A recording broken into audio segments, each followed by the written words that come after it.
Hey everybody, Christopher here, Hey guys, Noah here.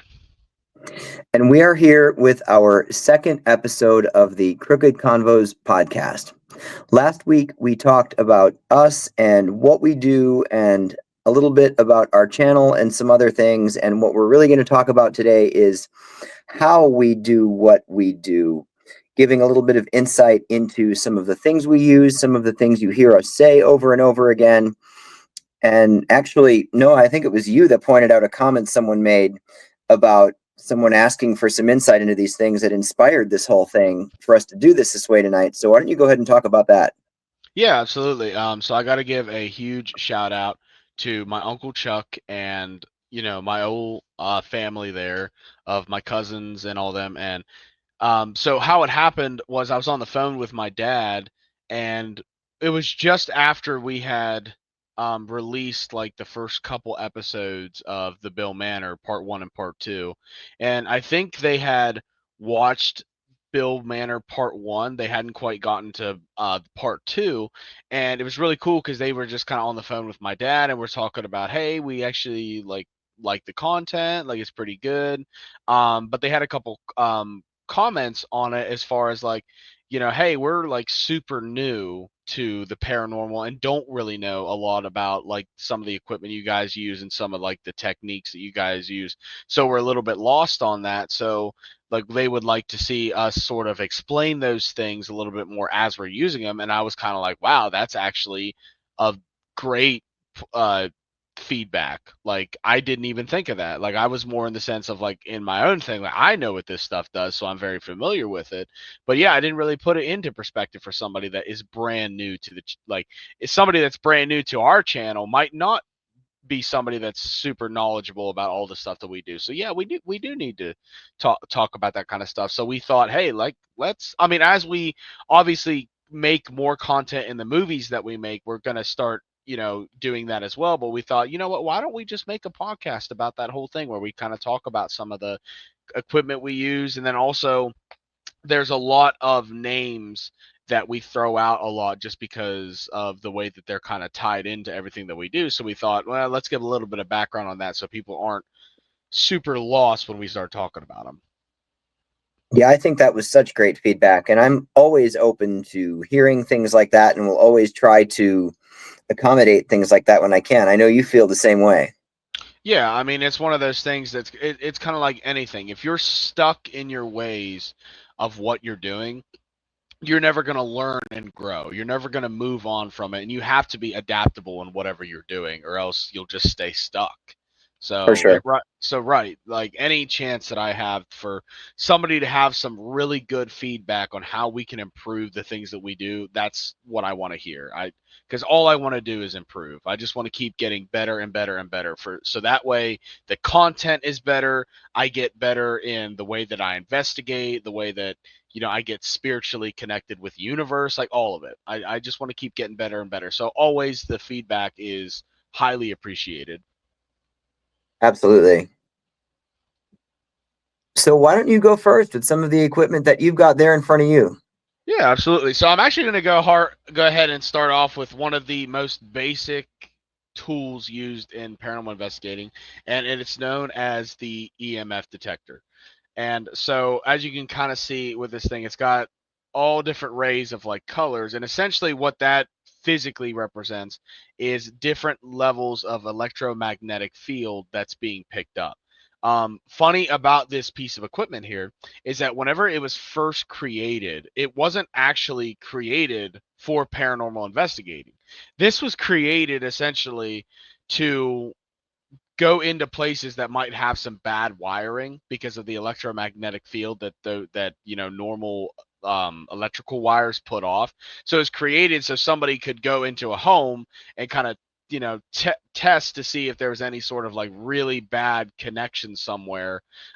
So essentially, if you're in the green, you're good. Everything is good. Nothing to worry about. But if it goes in the red, that might be actually a electrical hazard that needs to be taken care of. So it's kind of cool. So this theory that everybody has with the fact that like essentially spirits seem to give off some sort of electromagnetic field, and I kind of associate that word also as like another way of saying like that is actually the energy that possesses your spirit or your soul. Because if you think about it, it makes sense in the sense that like whenever they use, like, say somebody is like dying, they use a defibrillator which sends an electrical shock throughout your body.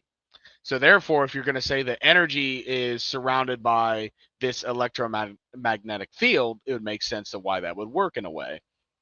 Um, so it's important when you're using equipment like this to understand that this is picking up electromagnetic fields which can be manipulated by wiring. So not every time that I click this on and you'll see it, have a spike, it's not saying that there's 1,000% a spirit standing in front of me. It's just saying that there's something manipulating the electromagnetic field that's surrounding what this is supposed to pick up.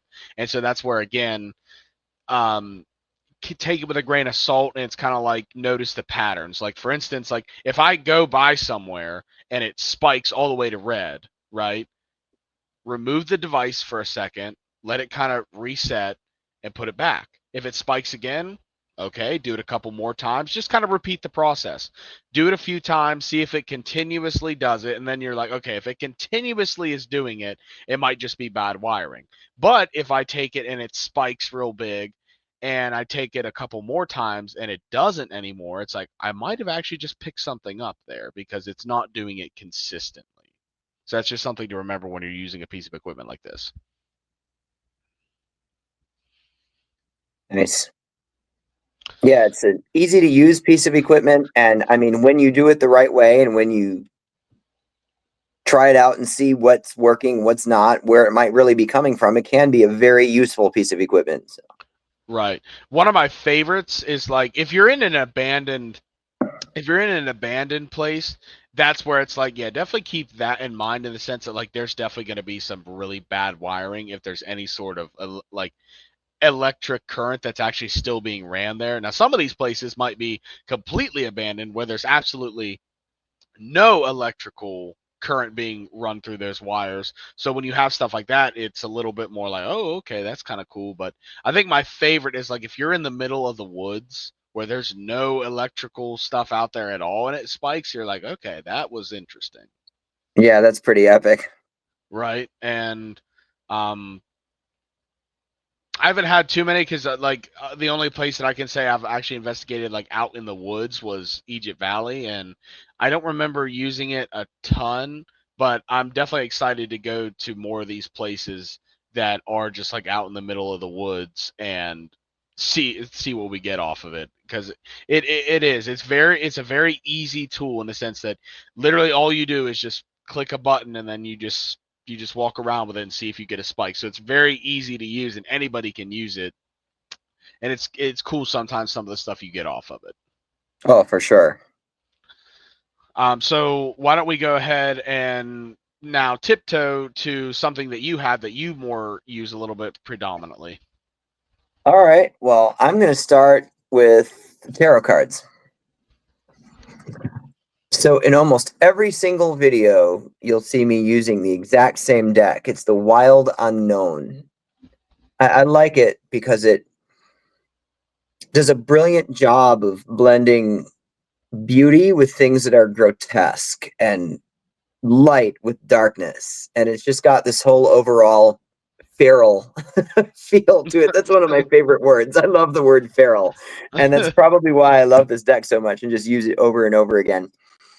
But for anybody that doesn't know about tarot, every card has its own traditional meaning. And from there, every card can come to have different meanings to the person who's interpreting it. When I teach people to read tarot, one of the first things I ask them to do is to write down every single card in a notebook and write down what they felt when they first looked at it. What is that card saying to you? What does that card mean to you? Then go back and look up the traditional meanings. And quite often, you'll find that what you were feeling, what it was meaning to you in that moment, lines up with the traditional meaning. Oh wow. Yeah, it's pretty amazing. I mean, One of the best examples I can give you here is our Emperor card. I mean, when you think of the role of the Emperor traditionally, he's someone who carries with him a lot of responsibility. And there's a lot of decision making that comes there.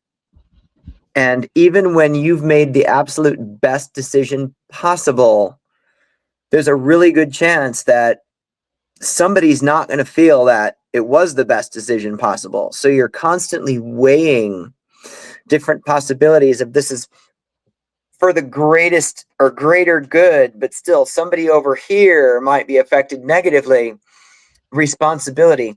This particular illustration of this card, I always find myself drawn down to the base of the tree into the roots. I often start talking about roots and grounding with this card. So, depending on what the scenario is, whether it's an individual one on one reading or an investigation, I might go an entirely different route, one or the other, or I might connect both of those into what I'm saying. And I think you've Right. probably even heard me pick up a card and say, "Oh, I don't think I've ever gone there before." Like, just there's a thought in my head, just the sense Right. of this is what needs to be said in the moment. So, the fact that we start our investigations with a reading more often than not, I've really come to love that. I've noticed from the last few, like Egypt Valley's reading for me really was about what to expect, what we're looking for, what we're watching out for. Right. Now, eventually, when we get the Stark Saloon footage out there, that reading Yeah. to me was more our timeline for the night. It wasn't quite so much what to expect. We partially knew what to expect. We knew what we were getting ourselves into there. But that spread to me put things in the order that things needed to be done in. Right. So there's so many different ways that these can be used. There are traditional layouts and spreads where each card within the spread, each position has its own traditional meaning. And then there's feral people like me who just create spreads on the fly. I even do that when doing individual readings for people. I ask them what they want to talk about. I throw the cards down in front of me in segments and say, this segment represents this segment represents this. Then we go. Right. And especially like from what I've seen from the point of view of somebody that hasn't been doing that kind or been involved in that kind of stuff for a super long time like you have and is still kind of new to it.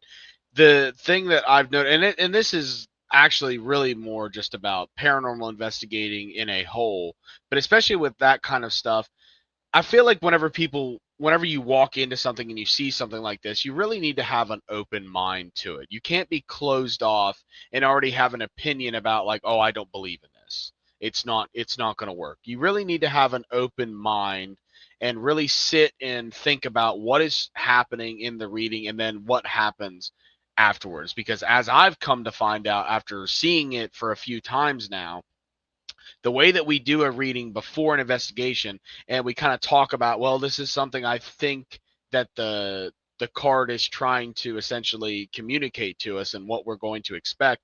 And then whenever we're watching it afterwards and we're like, holy shit, that actually like pretty well said what was going to happen before it happened. So Right. I can understand people's skepticism with it, but it's one of those things like if you haven't seen this kind of stuff before, go in it with an open mind. Don't go in closed off, because if you go in closed off, you're definitely not going to ever believe in anything at that point. Right. So really have an open mind with it. That's a great point. Okay. So now that you shared one, I guess I'll go back and show another one of mine. Yeah. So the next one I'm going to do is also kind of like, it's not a hard one to use. You really just kind of like set it up and then let it go. So this is actually a music box. And I'll kind of open it up here so you guys can kind of see like the insides of it. But it's really just a board, like a motherboard here with a speaker and a battery and stuff like that. Um, but the biggest thing about this and what it makes it work is it has a motion sensor here at the front of it. And you see that from like the little button here. But essentially, so what you would do is I would just sit this on the ground somewhere and kind of like an open space, whatever. And you just kind of sit it down to where the motion sensor can pick up whatever's in front. And if it detects any sort of motion, it's going to be set off. So arguments that you could have for that is that if you set it down somewhere and it starts playing, that like, oh well, maybe there was like some sort of animal or something that like walked in front of it, which again I can't necessarily negate that. But I will say is that if you've ever been in a room and you're sitting there watching it transpire and you hear that thing go off and you're staring at it and you see nothing go across and it went off, adds a little bit more of a, ooh, what was that? What was that? We actually just had an instance the other day at the Stark Saloon where we like tried to recreate something like 5 times to see if it was like actually something set it off or it was just us, because we had it set up in a hallway that was like adjacent to the stairs to the upstairs, and we were walking down the stairs and we was getting ready to go into the room to the left of us because we was really trying not to like step in front of the music box to set it off. And when we got down there and went to the left, we heard it go off, and we were like, "Ooh, was that something?" And we were like, hold on, like we did just walk down here. Let's like confirm this." And we ended up actually pretty much debunking it as that it was us, because like out of like the 5 times that we did it, I think it was like at least 3 times that like whenever we would go back to where we were standing and then walk like what we just did, I think 3 out of that 5 times it went off. So at that point I was kind of like, all right, the consistency here is telling me that like we were actually the ones that set it off. So it's not always paranormal, and you have to keep that in mind. But it is interesting when you have a moment where you're watching it and there's nothing that passes by that it sets it off. At some point, right now, obviously with the point that we're at, we're kind of limited with like how many cameras we have and stuff like that. But at some point, I want to get to a point where we have multiple cameras where some of those can like I'd set up a music box and then there'd just be one stationary camera that would be just watching what that music box gets. So if it gets set off and there's nothing in front of it, it'd be like, okay, that was cool. Absolutely. I think one of my favorites with the music box was at Poasttown Elementary a few years ago. We kept hearing the music box go off from in the gym. It was just one little note over and over again that would play it was almost timed perfectly. Wow. And we did have cameras set up in there. And when we went and watched, it was a bat. The bat would swoop down and set the music box off, and then it would come back and it would do it again. Just the That one makes note sense. as the bat kept flying over. That makes sense. That makes sense. It's horrible. All right, well, I will go ahead and turn it back over to you for another piece of equipment that you use. All right, I'm probably going to get myself in trouble here because I always feel like even though I'm surrounded by haunted objects, my house isn't haunted. I'm probably about to prove myself wrong. So I'm going to go with the dowsing rods next, which one of the traditional uses for them was to point to or find water sources. Right. Spirits can easily manipulate these and move them. And one thing about these when you're using them, it's really important that you have a light grip. You don't have them too close to your body. If you're squeezing them up here, I mean, spirits can't move them. If they're too close to you, your own energy is going to throw them off. You want to have them out enough that spirits really can move these in different directions. All right, here we go. I'm about to find out if my house is haunted. If there's anybody here in this room with me, can you open these up as wide as you can? Ugh, my office is haunted. All right. Would you bring those back to the center, please?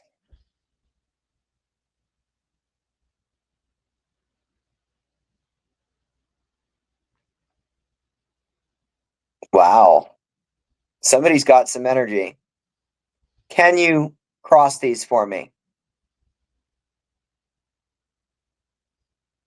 Well, I know what I'll be doing with myself later tonight. I'm going to be Well, investigating my office.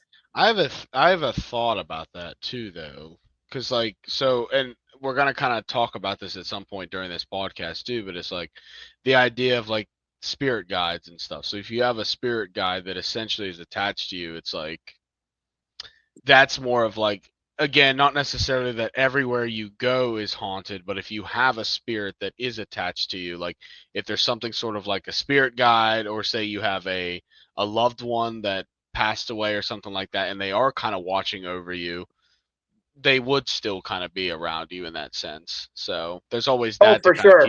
keep in mind as well. And ironically, immediately to my right, I have my entire altar to the dead. I mean, everybody that I've lost, there's remembrances for them there, and I put offerings there. So my entire altar to the dead is immediately to my right. Right. So a little Uh, bit more about the rods that I just wanted to clarify before we let that go. yeah. When I'm using these for communication, obviously these can't spell out words. They can Right. point to things and they're really good for yes no answers. It's fairly common that when these cross, thank you, when they cross, that represents a yes, and when they go wide, that represents a no. Whoever is here is having fun and seems to have a sense of humor. Now, when I'm interacting with a spirit with these for the first time, I will always ask them to show me yes, what they want to use to represent yes. Then I'll ask them to show me no, what they want to use to represent no. Another thing that I like to use these for is pointing. Like if there's somewhere I need to go, I'll ask them, show me where I need to go.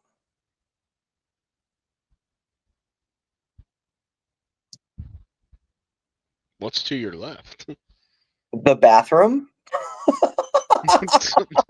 I mean, I don't actually need to use the bathroom right now, but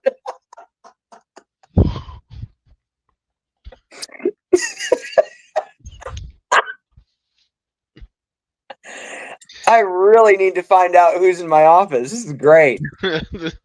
So I've used these to point, and they've led me all the way up the stairs. I mean, I've used these for hide and seek. When you play hide and seek with the children's spirits, like if the spirit is hiding, I'll have someone use the rods and go look around and point to them. And when they find the spirit, cross. So there's Hmm. some pretty cool things you can do with these. Right. Okay, so I will go ahead and bring out another piece of equipment here. I'm gonna kind of go a little. This one's a little bit more complicated, but not really at the same time. So this is the Envoy that I got from Ghost Shop, which is actually a very good. If you're new or experienced to ghost hunting, they're kind of like a really good shop to go check out. Again, it's Ghost Shop. They have all kinds of different pieces of equipment. I have a lot of their stuff, and there's a lot of things I still want to get from them. But they pretty much have your run of the mill. Pretty much, if you're looking for any type of piece of equipment to use on a ghost hunt, they probably have it. So I know a lot of new new investigators use it, and I know a lot of really experienced investigators use their stuff. So I highly recommend them. But essentially here you have three of these little dials here at the very bottom that are for different things. So the one currently to my right is the EMF detector, which again, it does electromagnetic field detection. The one in the middle is your temperature gauge. So if there's any sort of fluctuation in temperature, it'll go off. And then the one to my left is touch. So if anything like vibration or anything, like if it senses vibration of touching it, it'll be set off. The one that I use the most is the electromagnetic field, just because I feel like if you're trying to get like yes or no answers, it's the best for communicating, especially because like sometimes when it comes to the touch feature, that is not something I see a lot of spirits be able to do. there's not, I think, I don't think there's very many that can actually physically touch something in order to make it go off. So that's kind of like if you have that set and it does that, and it'll kind of like, there's like little lights here. You can't really see it with the light here, but there's little lights that kind of tell you like what set it off. So if it was the EMF detector that set it off, it'll light up. If it was the touch, it'll light up. So it's pretty cool. But it has a few standard modes. The first one is like an alphabet, so it's kind of like a digital Ouija board in a sense, to where like it'll scan through the letters and it allows the spirits to essentially set off the device when it gets on a specific letter to spell out things, which is pretty cool. I haven't had a ton of stuff come from the spelling. It's kind of like sometimes like there will be like random letters that like get set off in between, again, just because like if there's fluctuation in the atmosphere of like the EMF is like setting it off and stuff like that, because again, sometimes with electromagnetic waves that are being sent through the atmosphere, sometimes it might just change the manipulation of the atmosphere and set it off. And that's what you have to kind of keep in mind when using any of these equipment. But it has that. It has a yes or no feature, which is the one that I use the most. Again, it just scans back and forth between yes and no, and the spirits can manipulate it to stop on yes or no to give me an answer. It also has a numbers mode. It has the coolest one I've seen. I haven't really used it yet, but it has like a face mode. Like it has like little emojis that shows their emotion, so you could ask a spirit like, are you happy, or are you sad, or are you angry, and see if they pop up with the one that they say they are.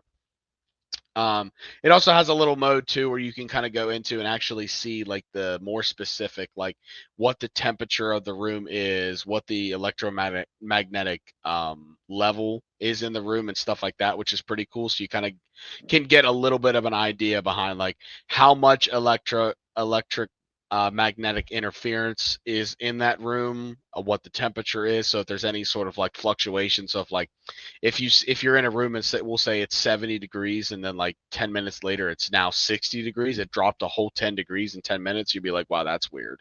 I don't know how it did that. So it's pretty cool. Since we're going to be talking about names in a little bit, we'll have to see if we can get an emoji from Ed at some point. If my theory about Ed is correct, that would only be whenever Gage would be around, considering that the attachment would be with him. That's So I true. don't know. We'd have to see on that one. I don't know. That's an interesting topic though. But it would still be very interesting to see what emoji might come out of him. I already know what emoji would come out of him. It'd be very angry. Yes, yes, it would. It would be very angry. So We'll get there shortly. right. So I'm going to bring out the pendulum next. And this isn't something that I use quite as often as I use the rods or the cards. Right. Really, one of the only times I've really used this is in our upcoming from Madison Seminary. Yeah. When I was checking your chakras and we found out that your throat chakra is really, really open.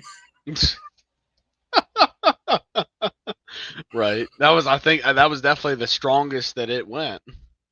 Absolutely.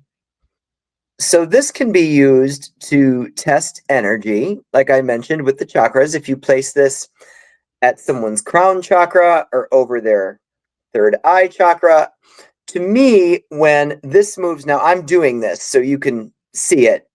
When this is moving this way around a chakra, that to me says it's moving strongly, fluidly, it's open, it's as it should be.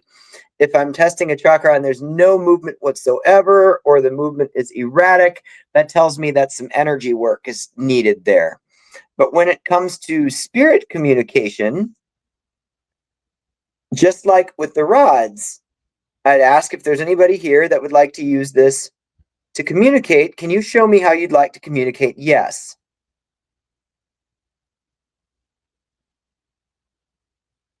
Okay, thank you. And can you show me how you'd like to communicate no?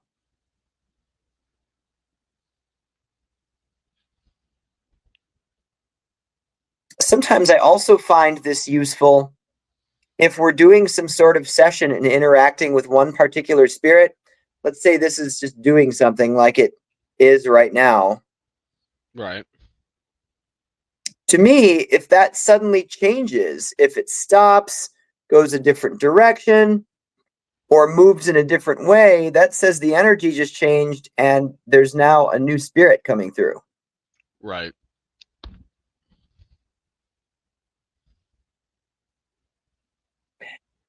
It can also be used over spirit boards to point to certain letters.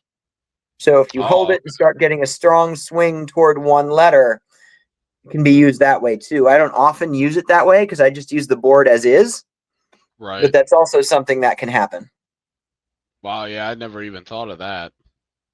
And That's they pretty even make specific pendulum boards that aren't specifically like a spirit board, but there's fewer things on there. There's yes, no, there's a couple of other different words that they can point to. I've got one. right. I'll bring it out sometime for one of our upcoming investigations. Yeah, that'd be cool. Um, yeah. Let me go ahead and bring out my next thing. So the next piece of equipment I'm going to be bringing out is by far my most expensive piece of equipment that I've ever bought, and it is the Ovilus 5. Which anybody that is familiar with these, they probably just perked up because the Ovilus 5 is like one of those that everybody tries to get their hands on at one point. So this is the Ovilus 5, and the cool thing about it, I'll go ahead and turn it on just to kind of like give a screen reference here. Um, but it has like a ton of different modes. There's so much that you can do with this little thing here, and so it has a dictionary mode, which is probably the most common one used for people to use just because it has actually I pulled up a little thing here to kind of like give a little bit more of a descriptive on how it works and stuff, so I'm going to go ahead and read that directly because I don't want to mess up exactly how this thing works. So according to Google, you can Google this. It says the Ovilus 5 is a ghost hunting device that attempts to facilitate communication with spirits by converting environmental readings into words. It uses sensors to detect changes in the environment like electromagnetic fields, EMF, and temperature, and then correlates these changes with a built in dictionary of words and phrases. Essentially, it translates environmental fluctuations into audible or visual output. So a little bit more of a detailed explanation. Sensory technology. The Ovilus 5 employs various sensors to monitor its surroundings. These sensors are designed to detect changes in EMF, temperature, and potentially other environmental factors. Word correlation. The device then takes these sensor readings and compares them to a database of words and phrases. It uses an algorithm to determine which word or phrase best corresponds to the detected environmental change. Output. The corresponding word or phrase is then displayed on the device's screen or spoken aloud, allowing investigators to interpret the potential message. And then like kind of like some of the modes, it has a dictionary mode, it has a energy mode where it kind of like just again like kind of tells you if there's a fluctuation in the energy around you. Another one that I use a lot is the true false mode, which kind of like the Envoy, it has its own like yes or no thing built into it.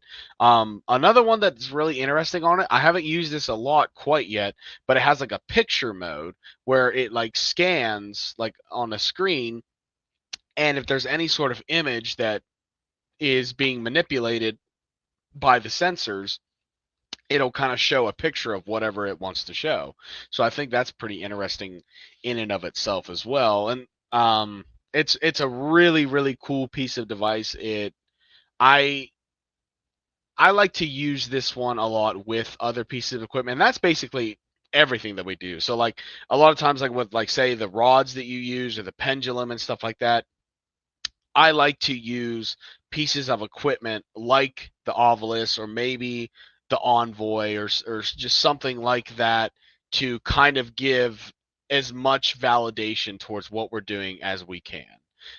Because so that way it's kind of like a multitude of things. So if you have something like the pendulum that works off of energy, in the way that people believe that it works, and then I also bring out something that uses scientific sensors to calculate manipulations in the environment. And if you get any sort of correspondence, like we'll say that, like, if you're using the rods, right, and you get a yes, and then like shortly afterwards on the envoy or the ovilus or whatever I'm using, we also get a yes, it's like, okay, I don't care what you want to say about the rods.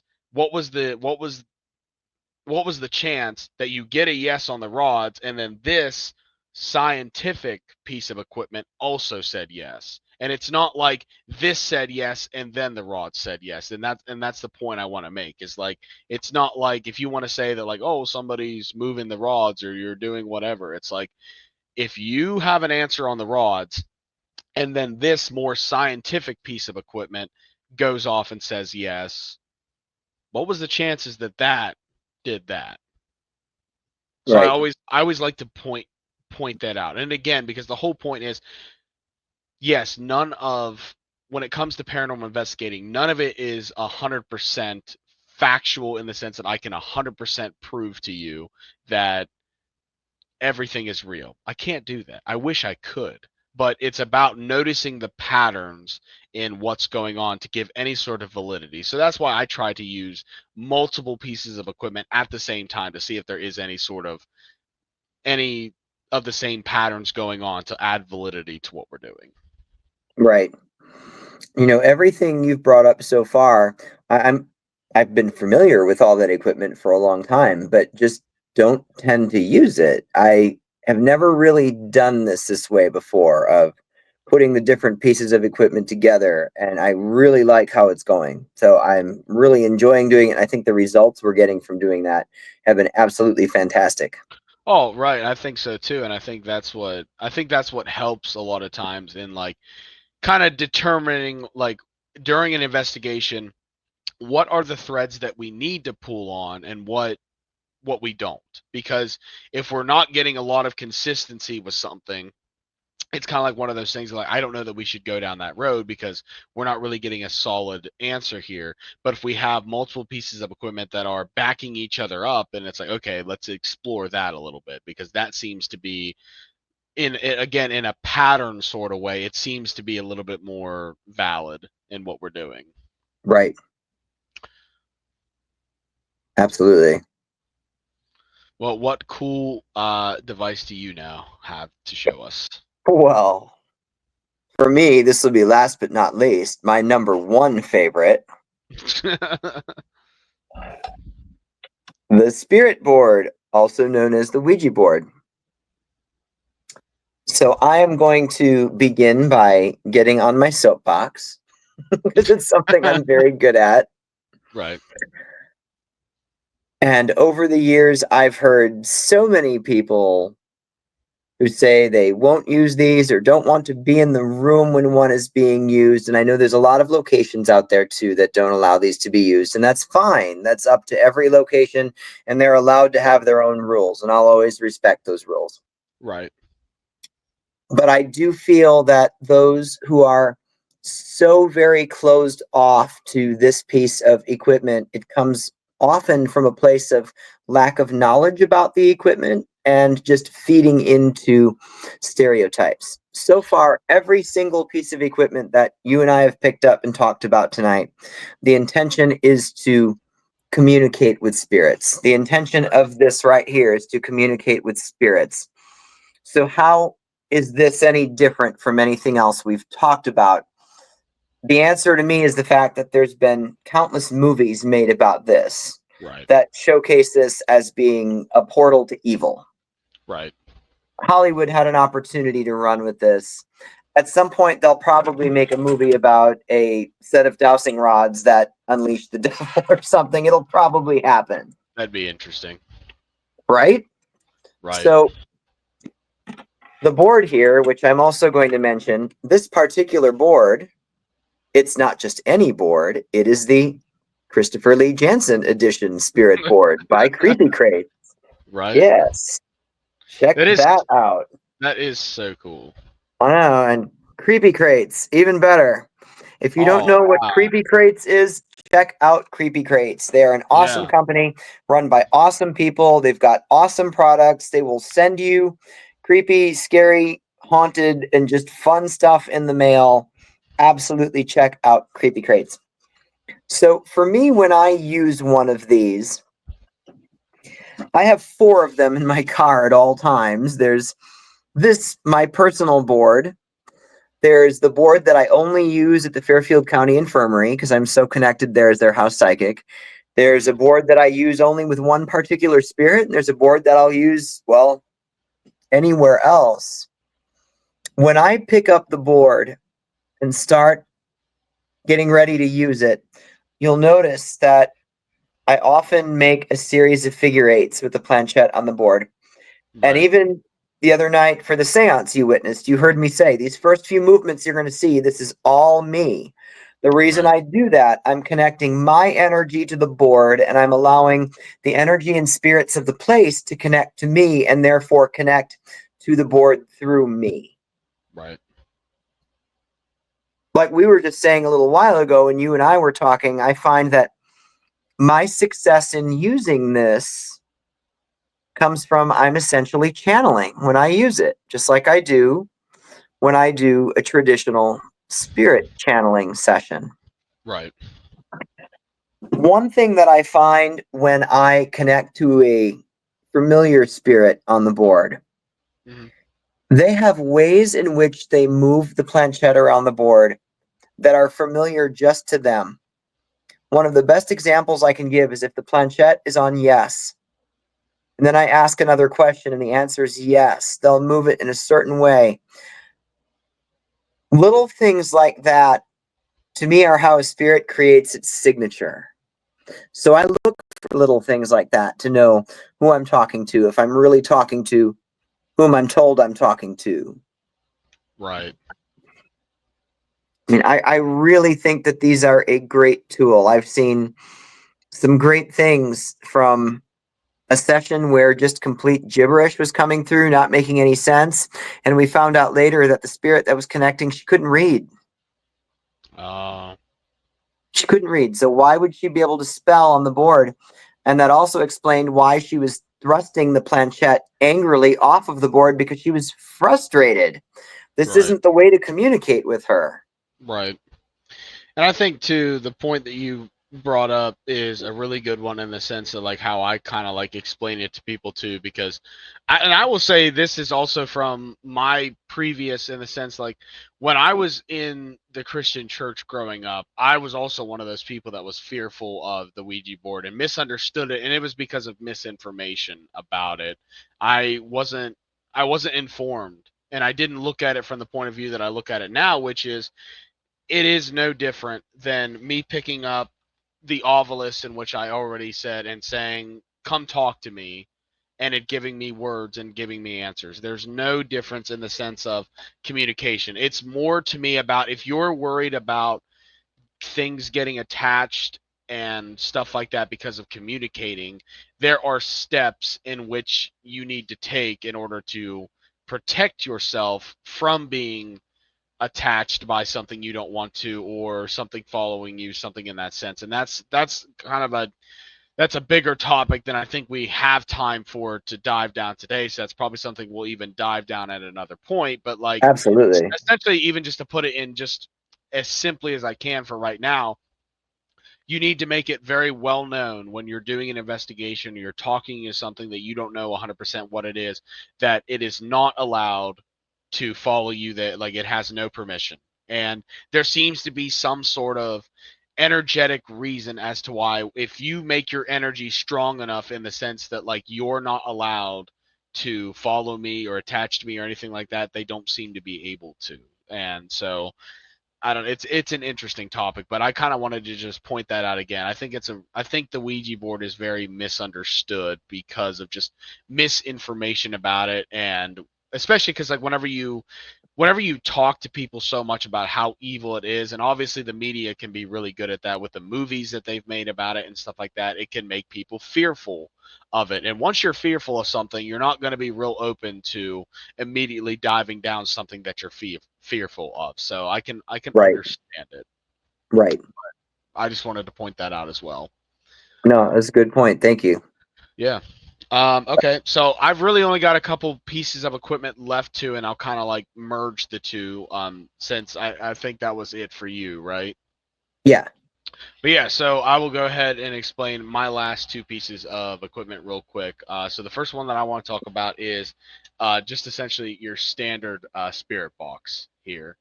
And to kind of understand what the spirit box does, again, this one is the S box from Ghost Shop. Ghost Shop, if you're interested in sponsoring a paranormal investigator, I'm always open to that possibility. But but yeah, so the way that a spirit box works, it essentially is kind of like a radio. Actually, essentially, it is a radio in the sense that it channels AM and FM radio frequencies, and you can kind of switch between FM and AM just depending on what you're getting better communication with. That I found too. Like there's some places where the FM radio frequency you seem to be getting better answers through, and then there's sometimes where the AM comes a little bit through better. I will say most of the time I set it on AM. I've found with FM there's a lot more actual like radio frequency to where like you'll hear like little songs coming through and stuff like that. Not saying that that's wrong, like cuz there's some people that do that just because they kind of take it as oh if a certain song was played through it might mean something, which I'm not saying that's bad at all. I just know that for me personally in the way that we use it in the sense of like trying to do an Estes method session, I like the AM a little bit better for that. Um, but so essentially, yeah. So whenever you like, say you set it on the AM frequency, what you do is you set the scanner to scan through all of the radio stations on the AM frequency really fast. So it just sits there, and you'll hear that sort of like sound where it's going really fast.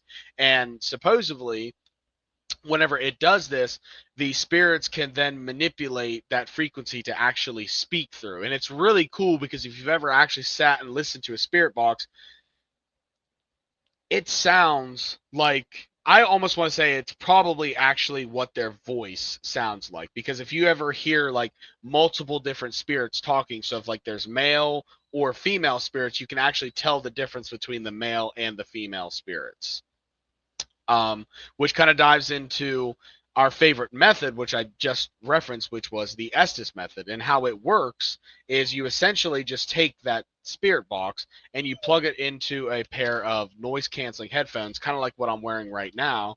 And you also blindfold yourself. And essentially, you're trying to cut yourself off from any sort of outside influence to what's going on in the room. So essentially, a lot of times, because I'm really bad about being under the headset and understanding what they say, I'll go under the headset and I know they're saying something. I can hear the voice, but I'm really bad about interpreting what they're saying. So that's where, like in the past, like in Bill Manor, you see Gage go under a lot because he was always really good at hearing what they say. You do it a lot because you're a lot better at it too.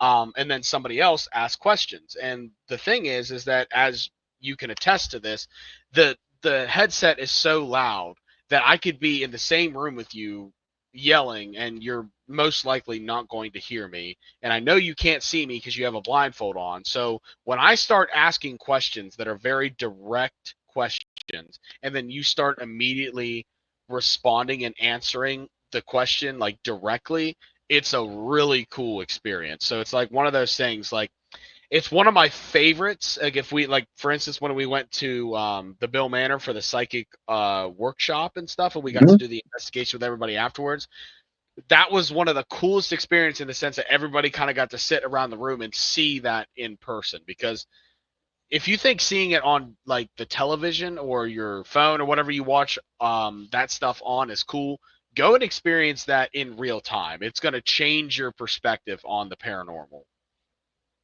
For sure. Um, but yeah, so it's one of my absolute favorite methods, especially when it comes to communicating. I feel like it's a really good piece of equipment. But the last one here is it's a really controversial one, just in the sense that like it is a phone app, and everybody is kind of always really skeptical when it comes to these phone apps. And I know that there are certain phone apps that I'm even skeptical about. But this specific one that I use is called the Necrometer. I'm actually trying to pull it up right now so you guys can kind of see what it looks like. But yeah, I have it off right now. But this is, yeah, let me see. Yeah, here is the Necrometer app. And essentially, what it does, it kind of works similar in the sense that the Ovilus, whenever it scans through things to come up with word phrases and stuff like that to communicate. But I pulled up a thing here because as of up until today, I didn't quite understand exactly how it works. And I think it's really interesting when you actually read, according to Google, how it works. And I want to read this real quick because I've never seen a piece of equipment specifically do this. So it says the Necrometer app is designed to facilitate communication with spirits by allowing them to manipulate letters on the screen to form words. It differs from traditional spirit boxes, which use sound banks or pre recorded phrases. The app also incorporates magnometer to detect fluctuations in magnetic energy, which are believed to influence communication. A little bit more detailed breakdown: letter manipulation. The app provides a bank of letters and two-letter combination which spirits are believed to manipulate to spell out messages. The magnometer sensor. The app utilizes the phone's magnometer to detect changes in magnetic fields, which are thought to be influenced by spirits. No pre-recorded phrases. Unlike some spirit boxes, the Necrometer doesn't use pre-recorded words or phrases, relying instead on the spirit's ability to manipulate the available letters. Potential for coherent speech. Some users of the app claim that it allows for clearer and more coherent communication compared to traditional spirit boxes, as it isn't reliant on random noise or preset phrases. And I think that's really interesting because, like with even with the Ovilus 5, in the sense that all of the words or phrases that are in that are pre-programmed. It just has an algorithm in it to essentially, whenever a specific energy manipulation is happening in the sensor, it correlates that to whatever they've pre-designed the device to set off. So like if it detects one sort of energy, you're going to get that word. Is essentially how it works. Where the Necrometer doesn't work like that. It works more in like fluctuations in magnetic energy and stuff like that. But it's like it's just letters. It's letters and sometimes just two-letter combinations to actually come up with words and phrases. And I know, as you've seen with this thing too, sometimes I've gotten full sentences written out Right. on this thing, and they've been very poignant. And so it's kind of like one of those things again. Like I can take any one of these pieces of equipment and bring it up to you, and you can be like, "Oh, it's a bunch of bullshit. Whatever. It doesn't work. Whatever." And I'm not going to sit here and say that you're wrong. I can't prove it to you. But again, it's like whenever you use something like this and you notice the the correspondence that maybe this app has, and then I bring out my Ovilus 5 and they match up with some of the things that they're saying and it's similar responses, you're like, okay, that's weird. Like, how the hell is that happening? Because, like, what is the coincidence that, yeah, it's not always going to be the same word, but it's going to be a word that's like very close to it. It's like a synonym for it. And you're like, oh, wow, that's really cool.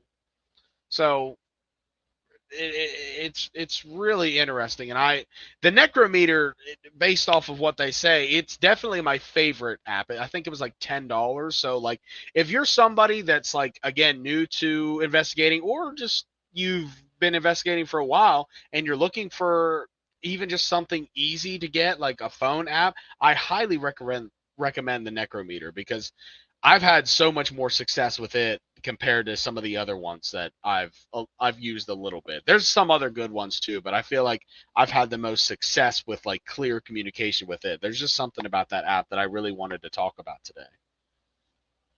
No, I love the way that apps fit into our investigations and some of the just personal things that it's thrown out there. It's mind blowing. So I do think it's a great app. The one that I have on my phone is Necrophonic, And I've found that I've only had great luck with that app in one particular location. Right, and that also might just be in the conversation of, because the way that energy is different in different places, that the specific way that it picks up the energy manipulation might just be why it works there. I don't know. It's an interesting subject though. Oh, for sure. That's a whole other thing we can explore someday. Right. So we kind of got through some of the equipment we use. I have some other pieces of equipment that I will save for another piece of time, just because we don't really use those pieces of equipment as much. These are kind of like the ones that I use the most frequently. But we're kind of at the point now where we won't spend a ton of time, in the sense that, like, a lot of these names you're going to hear a lot in the sense of what's going on with our story. But I do think that we kind of have to mention them and give a little bit of a backstory behind, like, who they are and why they're in the movies that they are, and like kind of what's going on with them. So I can actually go ahead and start with that. The one that you're going to hear us talk about a lot from my point of view is a spirit known as Jane. And Jane is actually a spirit that comes from the Stark Saloon, which we just investigated at. Um, but the reason that you're going to hear a lot from her is based on this idea that we believe, based off of our current findings in these multiple locations we've went, and this kind of story that we're kind of in the middle of doing. We believe that Jane is actually my spirit guide. And it's funny because before we actually put a name to who she was, she started showing up at not the house that I'm in now, but actually the apartment I was living in before this. I remember there was a day where I was sitting in my living room, and my dog Max, which you've probably heard him bark a couple times at this point, he was barking at like nothing. It was just like a random corner he was barking in, and I kind of got that feeling that I get sometimes when I'm I'm in a location and I feel the difference of energy in the room, and I was like, ooh, something's different. So I literally just got out a couple pieces of my equipment, like the Envoy. I think was one of the main ones that I got out, and I just started asking questions. Hi, is there somebody here? And it said yes, and I was like, okay, that's cool. Are you somebody that was related to me that died? And it said no, and I was like, oh, okay. How about my wife? Are you somebody that died that was related to my wife? No. And I was like, oh, okay. Is there a specific reason that you're here today? And on one of my other devices that I had, and I think it was the Necrometer app, it just said, just checking in. And I was like, oh, well, that's really cool. I mean, feel free to stop by anytime then. I'll definitely take a positive spirit at any time.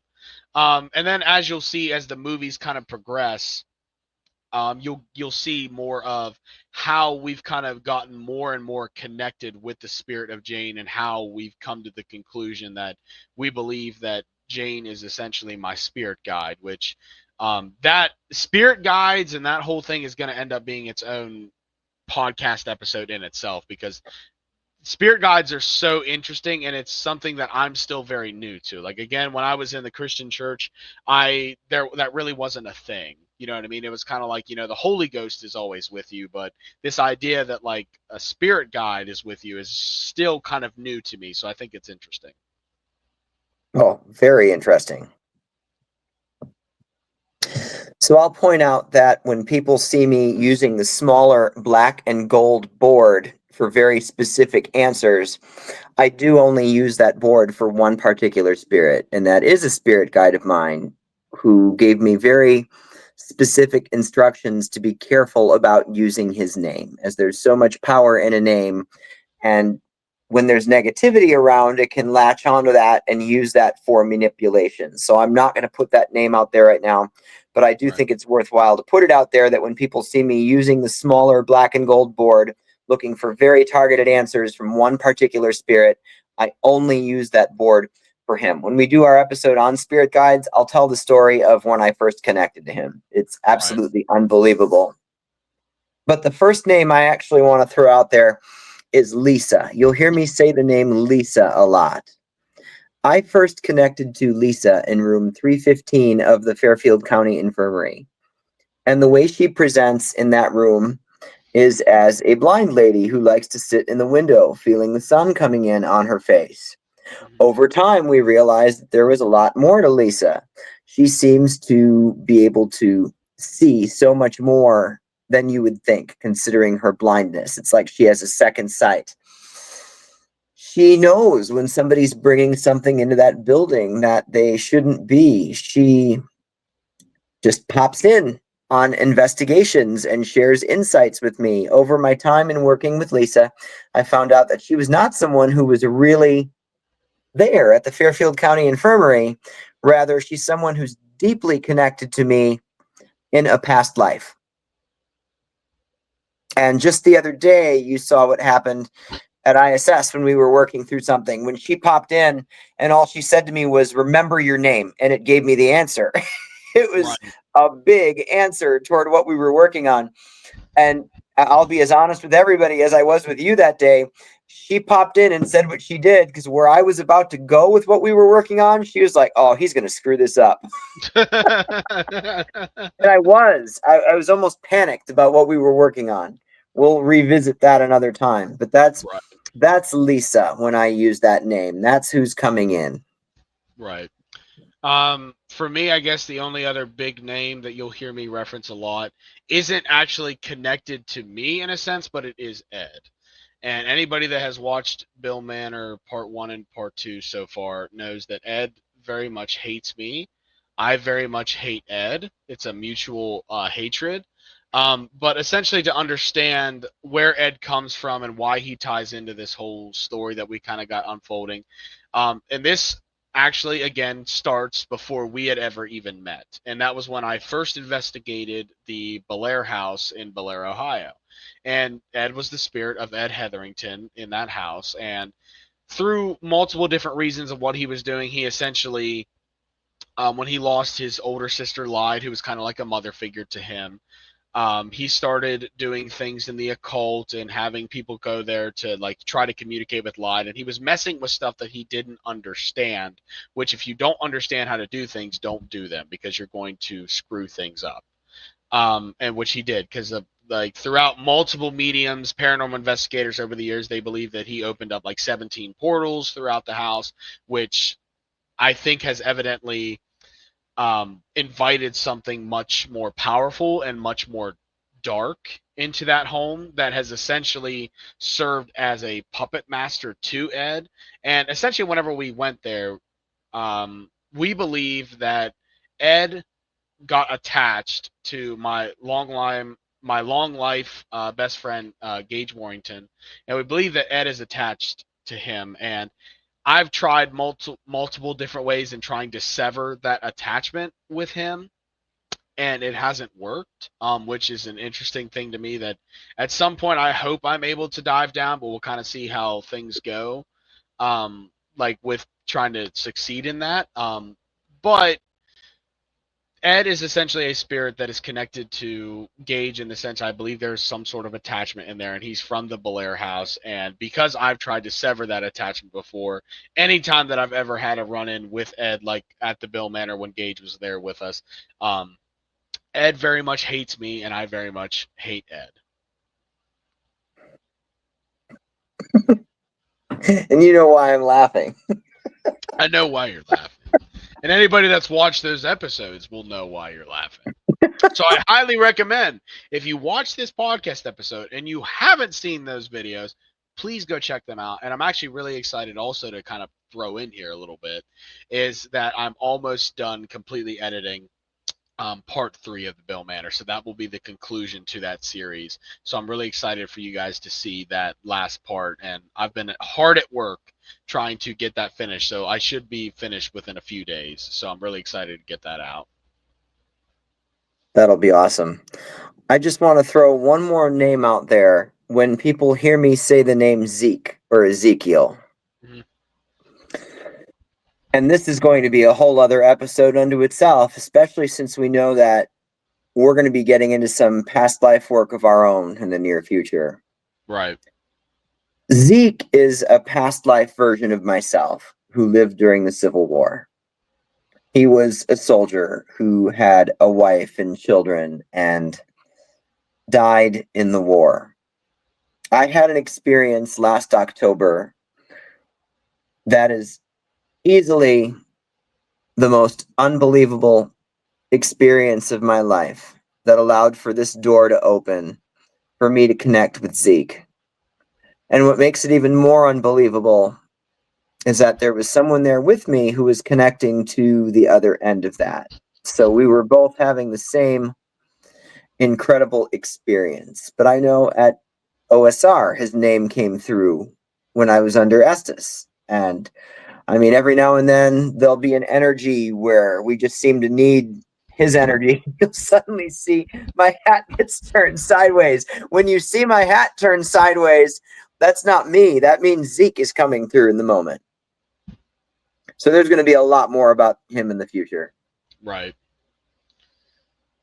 It's definitely an interesting topic as we kind of talk about, this idea of past lives and spirit guides and stuff like that. So it's like it's definitely some things that are going to be episodes onto themselves. So I'm excited to kind of talk about that too, as I know everybody's kind of interested in that kind or the idea of those kind of things. And a lot of people are probably sitting there asking themselves, like, is there any sort of legitimacy behind those type of things? And again, I'm not going to sit here and tell you like, hey, I can 100% prove these things, but it's the same way that like anything, I mean? Same way that if you sit in a church pew on Sundays and you read the Bible and stuff like that, can anybody in the Bible like tell me 100% that that stuff is real? No, it's built on faith and that stuff. And so it works in the same way that like we are interested in how the universe works, what are the answers behind the universe, and we're just simply trying all these crazy things to try and come up with some answers on that. So